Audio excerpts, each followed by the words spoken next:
প্রাসঙ্গিক হিসাবে বলি, অনেকে আমরা যাকাত লাইনকে লাইন দীর্ঘ সময় এলান করে, বিভিন্ন জায়গায় দেখা যায় এলান করে ওই সময় দেওয়া হবে, বিভিন্ন লাইন করে রাখে।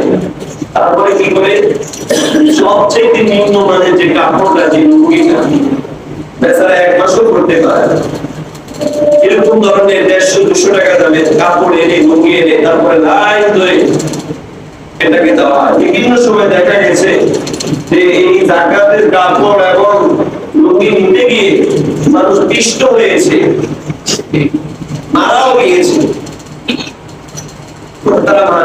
তারপরে তো মিডিয়া আছে, অমুকে জায়গা দেওয়া হবে, মিডিয়া উল্লেখ করে, এরকম ভাবে এলান না করে একটা ব্যক্তিকে সম্মানের সাথে তাকে অভাবী না মনে করে, নিজেকে মুখাপেক্ষী মনে করে, আমি মুখাপেক্ষী, এটা আমার প্রয়োজন মনে করে তার সম্মান বজায় রেখে আমি দেওয়ার চেষ্টা করি।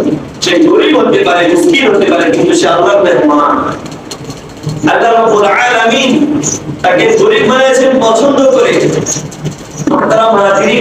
আমরা তো কেবল চাই